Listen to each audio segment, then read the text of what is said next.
Across the South Coast, live from Solent University, you're listening to Solent Sports News. Good afternoon, it's 1:30, I'm Evan Pender with your lunchtime Solent Sports News Bulletin. Tomorrow is the final day of the Six Nations Championship. Both England and Ireland are capable of claiming the title. Ireland will kick off first as they face Scotland at home in Dublin, a fixture that the Irish were dominant in last season. A simple losing bonus point would be enough for Ireland to claim their sixth Six Nations title and Andy Farrell's second as Ireland coach. Yeah, this is a special day for us. You know, all stars aligning that we've got ourselves to the last weekend on top of the pile. I suppose 5 other teams would love to be in our position, take that responsibility and grab it and let's see what we can do with it. St Patrick's weekend in front of your own fans, the last day of the Six Nations, it really doesn't get any better. It would be a lot tougher for England to lift their 8th Six Nations title. Steve Borthwick's men would need to hope that Ireland lose to Scotland by more than 7 points and need to beat France in Lyon and score more than 4 tries to claim a winning bonus point. Ahead of the England game, fly half George Ford spoke about what he expects from France this weekend. Big physical challenge, I think. I think how dangerous they are in the unstructured parts of the game. They can get an offload away, or when we kick loosely, or if we turn the ball over, how dangerous the French team are in them situations in the game. And obviously, like, a big part of what the French have been about and why they've been so good is how they get out their own half and they kick the ball very well and then defend very well off the back of it. The Champions League final route has revealed itself today, and a familiar foe stands in Arsenal's way if they want to win it all. The Gunners will face off against Harry Kane's Bayern Munich. Kane will be optimistic on his return to North London, with the England striker scoring 14 goals against Arsenal in the English top flight, more than any other player. If they do manage to win, they will have to face off against the winner of Real Madrid and Man City. On the other side of the bracket, Atletico Madrid will play Borussia Dortmund and PSG will play Barca. Here's sports journalist Ollie Howard with more on the topic. Yeah, cheers, Evan. I think it's such an exciting route that we could have in the final. There's so many different scenarios. You could have the Madrid final with Atletico versus Real. You could have an El Clasico final, even a full German final with Dortmund versus Bayern. But as you said, much of the talking point will be the quarter-final draw. And that half of the bracket with Real Madrid, with Manchester City, Arsenal and Bayern Munich is just so exciting. I think Kane coming back to Arsenal, I think he'll really fancy that. I'm sure lots of Spurs fans would have been hoping for a draw like that. I think he scored 14 goals against Arsenal. That's his second favourite opponent behind Leicester with 18. And I could see him potentially running riot. I think the last time Arsenal and Bayern faced each other in the Champions League, it was about 10-2. It was 10-2 on aggregate. So yeah, a difficult path for Arsenal to get to the final. But, you know, that half, I think whoever can get to the final of those 4 could really stand a good chance of winning the whole thing. Thank you very much, Ollie. In the other 2 major European competitions, Liverpool, West Ham and Aston Villa have learnt what they must do to achieve continental glory. In the Europa League, Liverpool will play Atalanta in the quarters. They last faced off in the Champions League group stage in 2020, where Atalanta won 2-0. Elsewhere, West Ham will face off against Xabi Alonso's Bayer Leverkusen, setting up the possibility of a Leverkusen-Liverpool final. In the Conference League, Aston Villa will play Lille.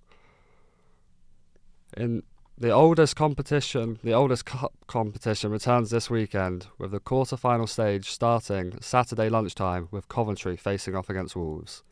Holders Man City will face a difficult task in Newcastle.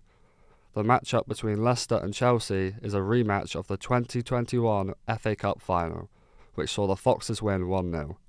The final tie will see Manchester United host bitter rivals Liverpool. Yesterday, Gareth Southgate announced his 25-man squad. Jarrad Branthwaite and Anthony Gordon have earned their first international call-up for the Three Lions, and Joe Gomez has worked himself back into the team after just 4 years out. Solanke has been snubbed as his 18 combined goals and assists were not enough for him to make the team. Also dropped for the first time in a while, Calvin Phillips misses out due to his poor performance recently in a West Ham shirt. safe to say Irons manager David Moyes isn't overly surprised.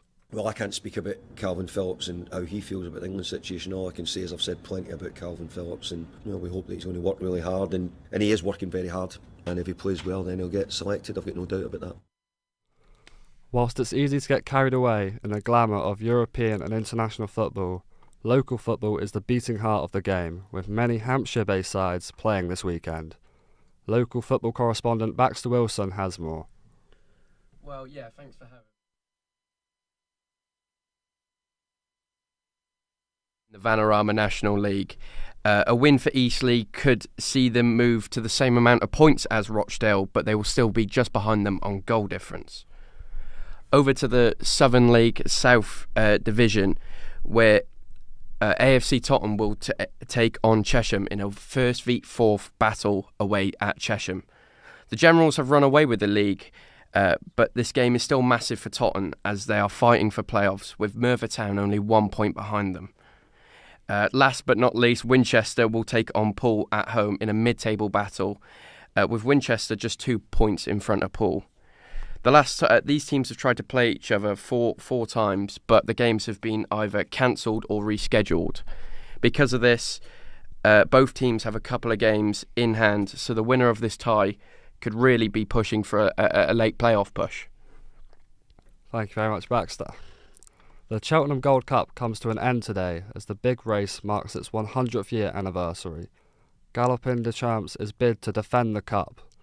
BBC pundits have given an each-way chance to Karak Rambler, who is unbeaten at Cheltenham, as well as an outside shot for Gentleman's Game despite its lack of experience.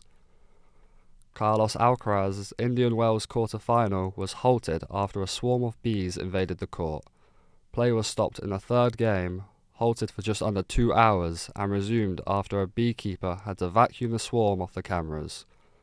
The Spaniard stated it was one of the more unusual moments he's had on the court.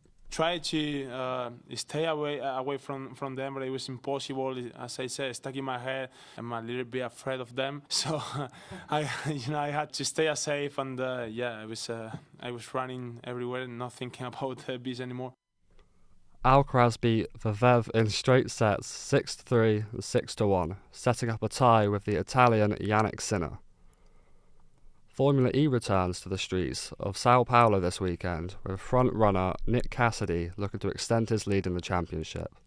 The Jaguar driver currently sits 19 points clear after the first 3 rounds in Mexico City and Diriyah.